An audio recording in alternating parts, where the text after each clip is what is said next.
어느 날 아이가 머리가 아프다고 할 때 당신은 어떻게 반응하시나요?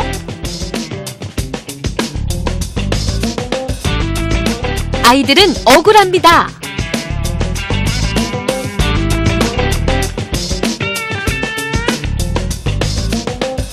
아이들은 두렵습니다. 그 두통이 그냥 아이들이 공부하기 싫어서, 학교 가기 싫어서, 밥 먹기 싫어서 그냥 두통을 호소하는 걸로 생각을 합니다. 두 번째의 경우는 아이들의 두통은 대부분이 1차성 두통입니다. 그 두통을 마치 이제 큰 병인 것처럼 CT나 MRI를 좀 빨리 찍어달라고 검사를 이렇게 원하시는 분이 계시거든요. 유치원생의 3분의 1, 초등학생의 반 이상이 가지고 있다는 소아두통. 깨병이라 치부하는 것도 덜컥 큰 병으로 오인하는 것도 금물. 정확한 원인 감별과 그에 맞은 적절한 치료가 최우선이다. 우리 아이 두통에 대처하는 현명한 방법, TV주치의가 제안합니다. 네, 하루는 유치원에 다니는 제 조카가 동화책을 보다가 머리 아파 이러더라고요. 그래서 저는 그 모습이 그냥 귀여워가지고 대수롭게 여기지 않고 그냥 웃기만 했었는데 보니까 갑자기 미안해지는데요. 예, 경섭 씨 꾀병이라고 생각하셨군요. 맞습니다. 그냥 어른 흉내 내는 거다 이렇게 생각을 했었는데요. 보통 많은 사람들이 이 두통하면은 성인들만의 질환이라고 이렇게 단정지어서 여기는 경우가 많잖아요. 예, 맞습니다. 소아두통에 대해서 굉장히 오해들을 많이 하고 계세요. 오늘 하나하나 그 잘못된 생각을 풀어보겠습니다. 도움 말씀 위해서 건양대학교 병원 소아청소년과 유황재 교수 모셨습니다. 네, 안녕하세요. 예, 안녕하세요. 반갑습니다. 예. 앞서 말씀드린 것처럼 어린이들의 두통도 어른 두통 못지않게 심각한 질환의 전조 증상일 수도 있다는 거 미리 생각하시면서 오늘 이 자리 함께 하시면 좋을 것 같은데요. 자, 교수님, 실제로 어린이들이 이 두통을 호소하는 경우가 얼마나 됩니까? 아이들이 신경학적 증상으로 외래를 찾아올 때가 많은데요. 말씀하신 두통을 포함해서 어지러움증, 근력 저하, 경기 이런 거를 많이 찾아오지만 그 중에서도 두통이 가장 흔한 증상일 수 있습니다. 네. 그리고 사춘기가 될 때까지 90%의 소아가 두통을 경험을 하고요. 유치원 아이들의 3명 중에 1명은 두통을 앓고 있고 학덕의 소아 같은 경우는 2명 중에 1명이 만성 두통을 앓고 있다고 알려져 있습니다. 예. 생각보다 우리가 생각하는 것보다 많은 아이들이 그런 두통을 지금 호소하고 있네요. 예, 만성 두통이라고 하면 지속적으로 또 계속 반복적으로 머리가 아프다는 얘기인데요. 생각보다 많은 아이들이 두통으로 고생하고 있네요. 예, 맞습니다. 근데 유치원 아이들 하면은 보통 만 5, 6세잖아요. 예. 아니, 이렇게 어린 아이들에게 두통이 생기는 원인, 뭐가 있을까요? 그 두통의 원인은 다양한데요. 저희들이 진단과 치료에 도움이 되고 또 앞으로 치료의 가이드라인을 용이하게 하기 위해서 크게 3가지로 분류를 해서 원인을 감별하고 있습니다. 첫 번째는 특별한 기질적 원인이 없는 1차성 두통이 되겠고요. 여기에는 다들 아시는 편두통, 긴장성 두통, 스트레스 두통이라고 하죠. 그리고 군발성 두통이 있고요. 2차성 두통은 특별한 기질적 원인에 의해서 생기는 두통입니다. 여기에 해당되는 두통인 두부외상, 뇌혈관 질환, 뇌종양, 수두증, 뇌수막염, 후두엽 간질, 안과 질환, 그다음에 이비인후과 질환 등에 의해서 발생되는 두통이 되겠습니다. 이 중에서 2차성 두통의 원인 또한 여러 가지가 있는데요. 그것을 이제 슬라이드 보면서 제가 말씀을 드리겠습니다. 2차성 두통의 원인으로는 두부외상, 뇌종양, 수두증, 뇌혈관 질환, 뇌수막염, 후두엽 간질, 그리고 혈압이 높거나 낮아도 두통이 생기고요. 그 다음에 체외블레성이라 그래서 앉아 있을 때와 서 있을 때 혈압의 차이가 난다든지 심장 박동의 차이가 나면 또 두통과 어지럼증을 호소하게 되겠습니다. 그리고 만성 비염과 부비동염에 있을 때도 마찬가지고요. 소아천식과 같은 호흡기 질환, 그리고 근시나 사시, 안과 질환이 있어도 두통을 호소하게 되겠습니다. 그렇군요. 예, 맞아요. 사실 두통은요, 심하게 아프지 않은 이상 어른들도 그냥 지나가겠거니 하고 놔두는 경우가 많잖아요. 그렇죠, 예. 근데 그러면 안 될 것 같고요. 다양한 원인에 의해서 소아 두통이 발생하는데요. 그 원인에 대해서 하나하나 차근차근 설명해 주시죠. 네, 그럼 뇌종양에 대해서 먼저 말씀드리도록 하겠습니다. 소아에서 생기는 소아암 중에서 뇌종양은 혈액암 다음으로 두 번째로 가장 많은 종양입니다. 네. 근데 중추신경계에 뇌종양이 생긴다 그래서 두통이 다 생기는 건 아닙니다.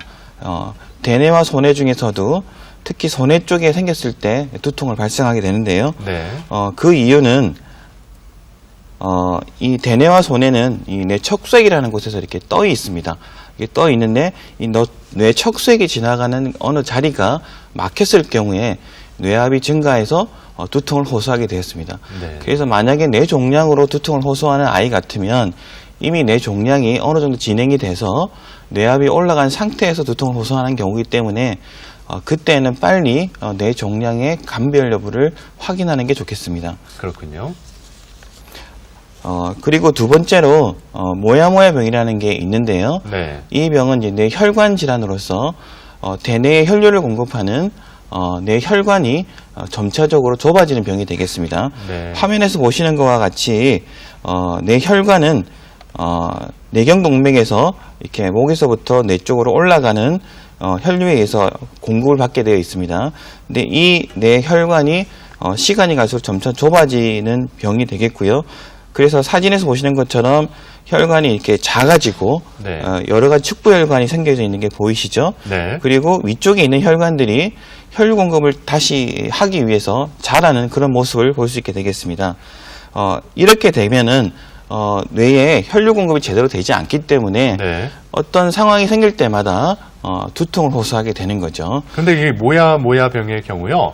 예. 일반적인 두통과 구분되는 어떤 특별한 증상이 또 있습니까? 예, 특징이 있죠. 예. 모야모야 병은 뇌 혈관이 축부혈관이 발달하기 때문에 그때까지 증상이 없습니다. 그러니까 증상이 생길 때는 어느 정도 진행을 한 상태이기 때문에 신경학적으로 근력이 마비된다든지 네. 아니면 간질성 발작을 보인다든지 힘이 없어지는 그런 증상이 동반되는 경우가 많이 있습니다. 그렇군요. 예. 그 모야모야 병의 설명을 드렸는데요. 예, 그럼 실제 사진을 보면서 설명을 드리도록 하겠습니다. 네. 좌측에 보면 정상인의 대뇌 혈관을 보실 수 있고요. 여기서 보시면 대뇌 혈관은 뇌경동맥에서부터 이렇게 아래서부터 위로 올라가서 앞쪽으로 올라가서 혈류를 공급하고요. 그리고 중간 뒤쪽으로 해서 대뇌 혈류를 공급하게 되어 있습니다. 그런데 모야모야 병을 가진 경우에는 네. 이 혈관들이 점차적으로 이렇게 작아지기 때문에요.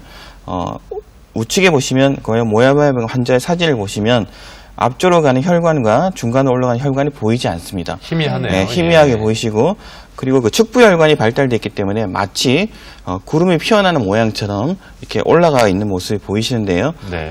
이런 모양이 특징적이기 때문에 이제 모야모야라는 이름이 붙여졌습니다. 그렇군요. 네, 그래서 모야모야 병이 되겠고요.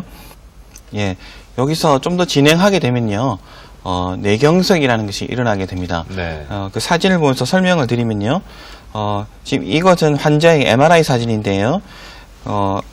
왼쪽 편에 보시면 하얗게 조금 진하게 나오는 분이 보이시죠? 네. 이 부분이 뇌경색이 발생해서 뇌가 부어 있을 때 볼 수 있는 소견입니다. 네. 그래서 모야모야 병이 진행을 하게 되면 이런 합병증을 유발하게 된다는 될 수 있게 되겠습니다. 그렇군요. 예. 예, 다음은 2차성 두통의 원인 중인 뇌수막염에 대해 설명을 드리도록 하겠습니다. 네. 대뇌는요, 그 뇌수막이라는 것에 쌓여 있습니다. 네. 그래서 뇌수막염이라고 하는 것은 이 뇌수막에 염증이 생기는 병을 일컫는 말인데요. 뇌수막은 좀 특징이 있습니다. 사진을 보시면 맨 바깥쪽에 보이는 부분이 이제 뼈가 되겠습니다. 머리뼈가 되고 그 아래쪽에 세 가지 층이 있는데요. 이 세 층을 모두 뇌수막이라고 합니다. 네. 보시면 중간에 중간층에 많은 혈관들이 이렇게 지나가는 게 보이시죠? 네. 그래서 뇌수막에 염증이 생기면 이 혈관에 염증이 동반되기 때문에 혈관은 이 통증을 느끼는 감각기관이 있습니다. 그래서 통증이 생기는 거고요. 그 다음에 뇌수막의 두 번째 특징이 뭐냐면 뇌 척수액이 제가 아까 만들어진다고 말씀드렸죠. 네. 이게 만들어지고 난 뒤에 흡수되는 것이 뇌수막입니다. 그래서 여기에 만약에 염증이 생기면 그 뇌 척수액이 흡수되는 게 저해되기 때문에 뇌압이 다시 올라가는 현상이 생기게 되었습니다. 네. 그래서 뇌수막염이 생기면 이러한 이유 때문에 두통이 유발되게 되었습니다. 그리고 뇌수막염의 두통은 특징이 있는데요. 네. 이게 염증이 있으면서 두통이 있는 것이기 때문에 발열이라든지 다른 감염의 증상이 동반되게 되어 있고요. 네. 그리고 아침과 잠에서 깰 때 두통이 심해지는 양상을 보입니다. 네. 그리고 다음에 말씀드릴 2차성 두통의 원인 중 수두증이 있는데요. 수두증은 말 그대로 머리 내에 내 척수액이 많아져 있는 현상을 얘기를 하는데 사진에 보시는 것처럼 위쪽에 있는 것이 정상 아이의 뇌의 사진이 되겠습니다. 아래쪽이 내 수두증을 앓고 있는 아이의 사진인데요. 뇌 척수액이 많아지기 때문에 뇌 안쪽에 있는 뇌실이라고 하는 곳에 물이 많아지기 때문에 이렇게 넓어져 있는 것을 볼 수 있습니다. 네. 예, 그래서 이런 상황을 저희가 뇌수두증이라고 하는데요. 제가 이것을 강조하는 이유가 그 앞에 말씀드린 뇌수막염 있지 않습니까? 네. 네. 뇌수막염을 앓고 난 뒤에 그 뇌수막이 제대로 기능이 회복되지 않으면 2차적으로 수두증이 생길 수 있습니다. 그렇군요. 예, 네, 단순히 머리만 아픈 건 줄 알았는데요. 머리 아픈 것 이외에 다양한 증상들이 동반이 되네요. 예, 그렇습니다. 두통 외에도 다양한 증상을, 여러 가지 증상을 동반하는 2차성 두통이 많은데요. 네. 네. 그 동반되는 증상 중에 제일 흔한 게 어지럼증입니다. 예, 어지럼증을 동반하면서 두통이 있는 아주 특징적인 병이 있는데요. 최이블레성이라는 병이 있습니다. 일반인들에게 좀 생소하실 수 있는데 네. 이 병이 어떤 병이냐고 하면요. 주로 사춘기에 발생하는 병인데요. 체위 변화라 그래서 이제 앉아 있을 때나 누워 있을 때는 증상이 없다가 갑자기 설 때라든지 네. 아니면 음식을 먹을 때라든지 어떤 행동을 할 때 심혈관계가 거기에 따라서 반응을 해주지 않는 불안정한 상태입니다. 그래서 심장병은 없는데 그런 체위 변화에 따라서 심장이 따라가주지 못하니까 여기 나와 있는 것처럼 갑자기 섰을 때 혈압이 떨어진다든지 섰을 때 그 혈압의 빈맥 증후군이라 그래서 박동수가 빨라지는 경우가 있습니다. 네. 네. 이게 조금 진행하거나 좀 심하게 호소한 아이들은요, 두통과 어지럼증 호소하기도 하지만 실신을 하기도 하는 현상을 보이기도 합니다. 그리고 두 번째로, 동반 증상 중에, 기침, 콧물이나 콧막힘 등을 동반해서 나타내는 두통이 있는 경우는요, 저희가 그것을 보고 비염이나 부위동염을 예측할 수 있는데요. 제가 이 사진을 보고 조금 설명드리고 싶은 건요. 네. 네. 비염이나 부위동염이 있을 때 두통이 있는 거는 많은 분들이 알고 계시지만, 그렇죠. 예. 이 부위동염 중에서요, 사진을 보시면, 우측을 보시면, 제일 안쪽에, 귀 바로 옆에, 머리 아래쪽에 있는 부위동이 있습니다. 네. 예, 여기는 이제 저평동이라고 하는 곳이 있는데요.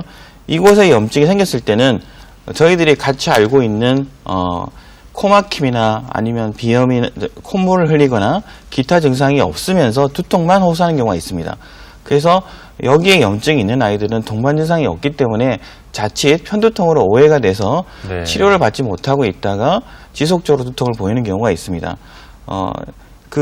실제 그 아이의 MRI 사진을 제가 가지고 왔는데요. 네. 네. 사진을 보시면 이 파란색으로 보이는 곳은 사골동에 염증이 있는 거고요.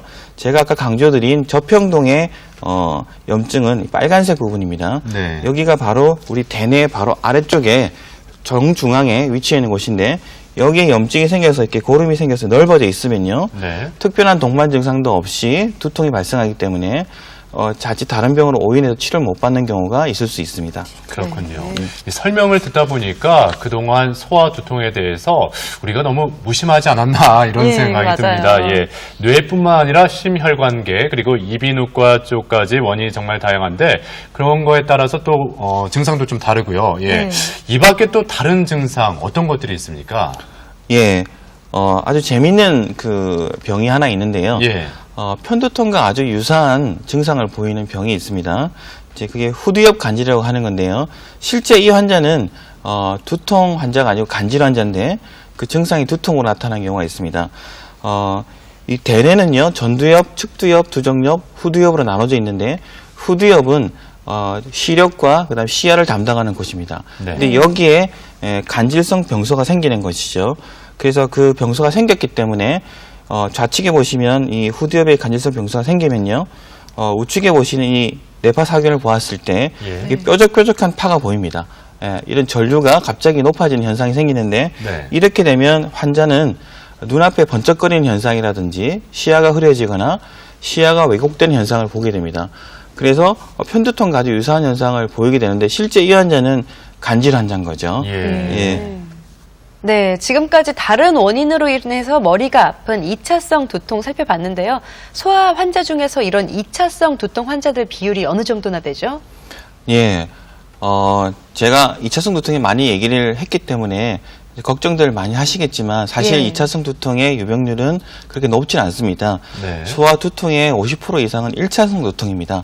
편두통 내지는 긴장성 두통 같은 1차성 두통이 대부분이고요. 2차성 두통은 40%에서 50% 정도만 되고요. 그리고 2차성 두통 중에서도 비염과 부비동 같은 두통이 더 흔하게 되겠습니다. 그러면 이와 같은 1차성 두통 중에서도요.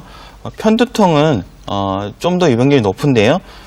초등학생 같은 경우는 3%가 편두통을 갖고 있다고 알려져 있고요. 중학생은 77% 정도가 편두통을 앓고 있다고 알려져 있습니다. 그렇군요. 그러니까 2차성 두통 중에서도 뇌종양, 뇌수막염 같은 거는 극히 일부라는 거 참고하셨으면 좋겠고요. 그럼 여기서 소아 두통의 사례를 살펴보고 병원에서는 어떻게 진단이 이루어지는지 자세히 알아보겠습니다. 화면으로 만나보시죠.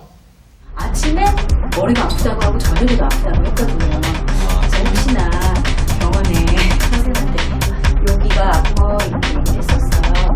잠을 못 잤어요, 그래서? 그 정도는 아니에요.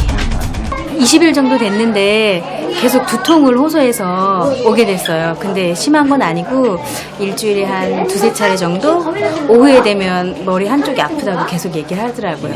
약간 꾀병인 것 같기도 한데 그래도 걱정이 돼서 네, 한번 알아봤어요. 예, 아이고. 발가락, 꼼지락. 재밌지?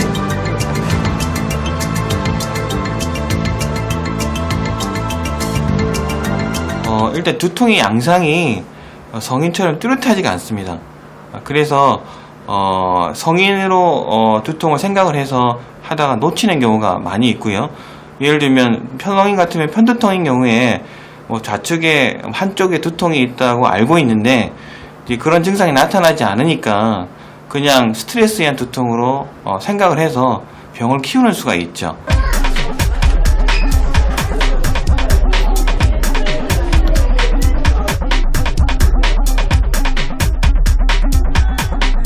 원인이 해결되지 않으면 진통제를 준다고 하더라도 두통이 해결되지 않습니다. 그래서 진통제를 한번 주셨을 때 그 아이가 두통이 해소가 되지 않는다면 병원을 가보시는 것을 꼭 생각하셔야 되겠습니다.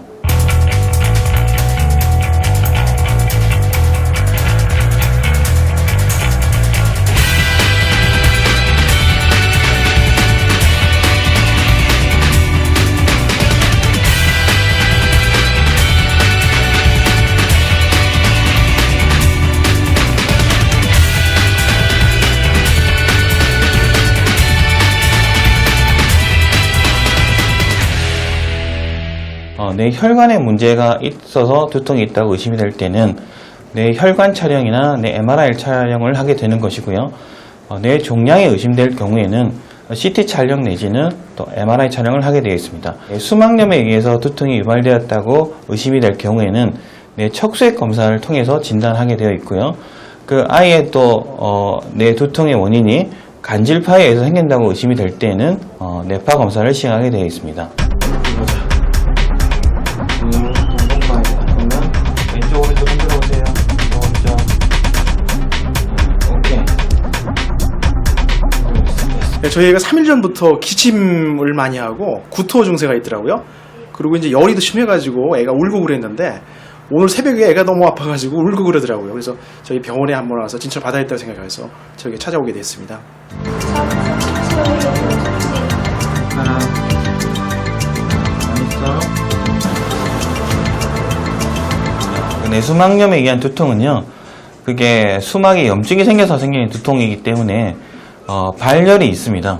예, 열이 있고 한 2, 3일 전부터 생기는 감기 증상이 같이 동반되기도 합니다.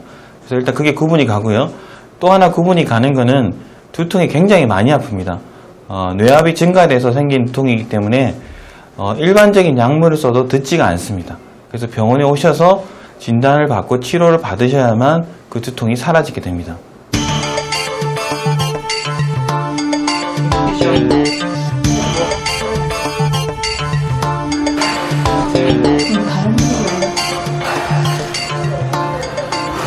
그 아이가 두통이 있다고 얘기할 때는 아이가 실제로 아파서 호소한다는 부분을 부모님께서 알아주셨으면 좋겠습니다.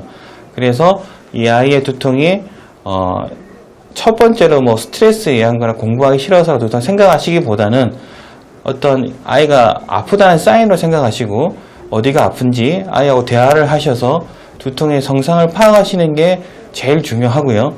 그리고 성상을 파악과 동시에 그 두통으로 인해서 그 아이가 학교 생활이라든지 식생활이라든지 이런 부분에 장애가 있는지 뭐 이런 부분을 잘 살펴보시는 것이 중요하다고 하겠습니다.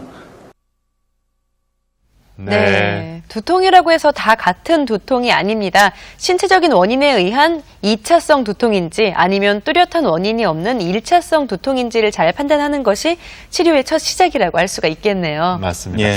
그럼 이제부터는요, 그 소아두통의 50% 이상을 차지하고 있다는 1차성 두통, 그러니까 뚜렷한 기질적인 원인 없이 생기는 두통에 대해서 알아보도록 하겠습니다. 이 1차성 두통, 어떤 것들이 그럼 있습니까? 긴장성 두통에 대해서 말씀드리도록 하겠습니다. 네. 긴장성 두통은 알려져 있기로 스트레스에 의한 두통이라고 알려져 있죠. 심리적 요인이나 스트레스에 생기는 압박성 두통인데요. 전조 증상이 없고요. 아주 지속 시간이 짧습니다. 그리고 원인인 심리적 요인이나 스트레스가 해결되면 두통이 없어지는 특징을 보이고 있습니다. 예, 긴장성 두통은 별도로 치료를 하지 않아도 증세가 나아진다고 하셨는데요. 예. 얘기 중에 편두통 이야기가 나왔어요. 편두통에 대해서도 설명해 주시죠. 예, 편두통이란 두부의 한쪽 편에 국한해서 이제 두통이 발생하는데 이것이 반복적으로 발생합니다. 그리고 그 양상이 아주 특징인데요. 두통이 이제 박동성으로 통증을 느끼게 되고요. 그리고 전조 증상이 있습니다. 그리고 광과민성이나 구토, 그리고 어지러움증 같은 동반 증상이 있는 것이 특징이 되겠습니다. 그 기전은 여러 가지가 이제 알려져 있는데요. 크게 이제 두 개로 나눠서 설명드릴 수 있습니다. 첫 번째는 중추신경계의 과민성이고요. 그 과민성은 말초신경과 중추신경이 다 포함됩니다. 네. 두 번째는 혈관에 문제가 있을 텐데요. 혈관의 문제는 혈관의 확장과 염증, 그 혈관 자체의 과민성 때문에 편두통이 발생할 수 있게 되겠습니다. 네.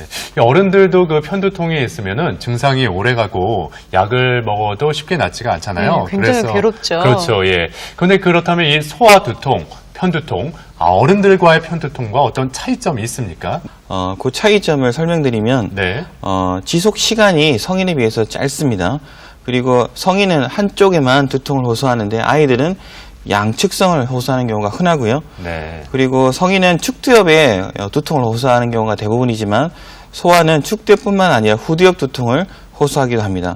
그리고 광과민성이나 음성과민성 같은 것이 분명하지가 않아서요. 또 우리가 놓치는 경우가 있고요. 전조 증상 마찬가지로 드물게 되겠습니다. 그리고 이게 조금 중요한 포인트인데요. 소아 편두통 중은 두통을 호소하지 않고 소아주기 증후군으로 나타나는 경우가 흔합니다. 그러니까 소아주기 증후군이라는 거는 구체적으로 어떤 건지 좀 보충 설명해 주시면 좋을 것 같은데요. 예, 소아주기 증후군이라고 하는 건요. 예. 편두통의 한 형태인데요. 이제 머리가 아프다고 호소하는 것이 아니고 이제 구토를 반복적으로 한다든지 배가 반복적으로 아프다든지 어지러움증을 반복적으로 호소하는 그런 편두통이 되겠습니다. 그렇군요. 예, 편두통이라고 해서 한쪽 머리만 아픈 것이 아니라 다른 쪽 머리가 아프기도 하고요. 또 네. 배가 아프다, 어지럽다 이렇게 호소하기도 하니까 참 신기하네요. 그래요. 그러니까 어른들의 기준으로만 아이들의 두통을 판단해서는 안 된다는 거 다시 한번 확실히 알았는데요.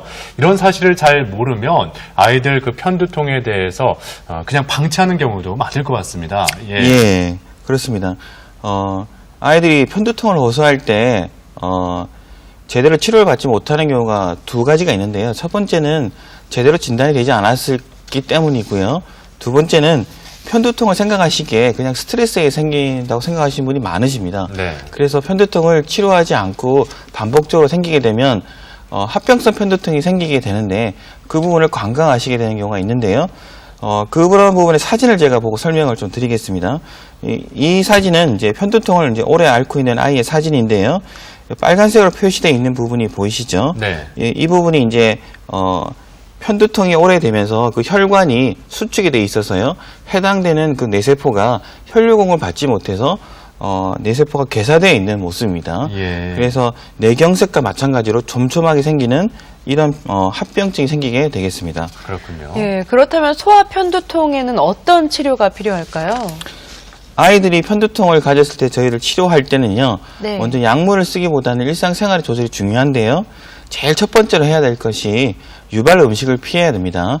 유발 음식이라고 하면 혈압을 올리거나 혈관이 확장되는 데 관여되는 물질이 들어있는 음식이 되겠는데요. 초콜릿, 콜라, 감귤류, 핫도그, 치즈 뭐 이런 게 되겠고요. 또 하나 중요한 거는 향신료나 감미료와 같이 글루타민산이 들어있는 그런 음식은 피해야 되겠습니다. 네. 그리고 규칙적 운동과 스트레스를 피하고요. 특히 햇빛과 소음을 피하는 것이 일상생활에 중요하도록 하겠습니다.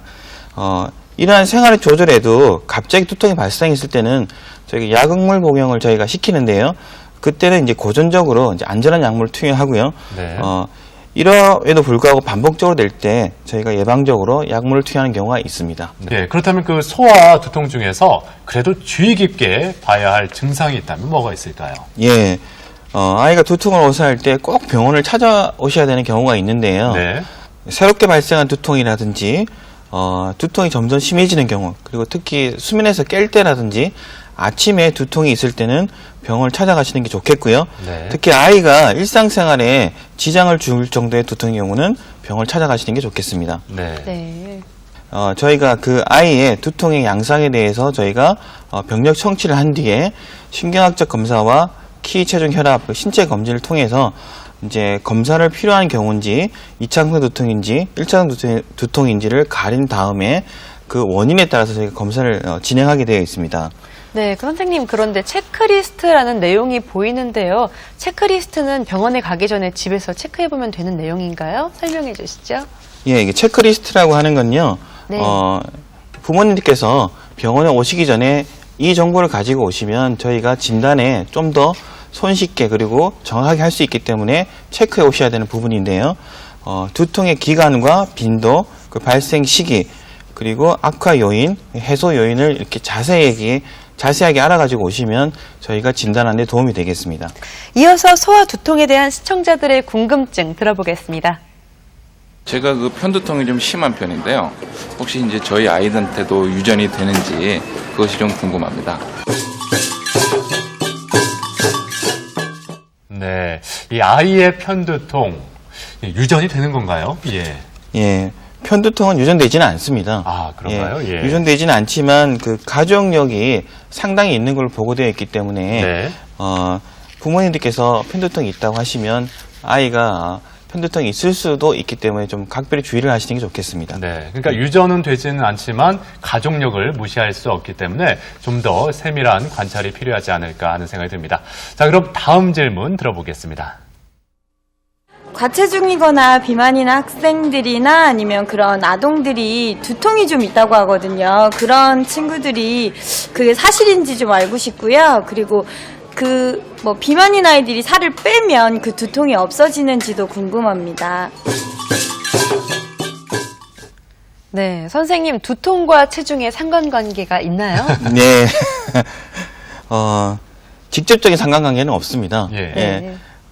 앞서 제가 2차성 두통을 많이 알아봤듯이 두통의 원인은 뇌를 싸고 있는 수막이나 기타 여러 가지 원인에 의해서 생기는 병인 거지 비만 자체가 두통의 직접 원인은 아니고요. 네. 하지만 비만한 아이가 혈압이 더 높고요. 콜레스테롤이 더 높아서 혈액순환이 잘 안 되거나 이런 여러 가지 합병증을 갖고 있는 경우는 당연히 두통의 빈도가 높겠죠. 네. 그래서 직접적인 연관이 있다고 생각은 안 하셔도 되지만 주의를 하시는 게 필요하겠다고 하겠습니다. 네, 비만이 두통의 직접적인 원인은 아니니까요. 크게 걱정하지 않으셔도 될 것 같습니다. 그리고 마지막으로요, 소아 두통에 대해서 치료할 때 이런 점이 중요하다 하는 점 있으면 말씀해 주세요. 예. 아이가 두통을 호소할 때 치료하기에 앞서서요, 정확한 진단을 해야 됩니다. 그래서 이게 1차성인지 2차성인지 감별을 요하고, 2차성인 경우는 2차성의 원인이 뭔지를 감별을 통해서 원인적 치료를 한다는 게 중요하고요. 두 번째는 설령 그 병이 진단됐다 하더라도 여기 보시는 바와 같이 이제 감별이 어려운 경우도 있고요. 또 이후에 편두통으로 진행하는 경우도 있고, 또 어떤 합병증이 발생하는 경우도 있기 때문에 추적 관찰이 중요하다고 하겠습니다. 그러니까 만약에 내 아이가 두통이 너무 심하다고 호소할 경우에요, 부모님 입장에서 간과하지 마시고 내 아이의 그 두통 증상을 잘 관찰하시면서 기록해 보는 것도 필요할 것 같습니다.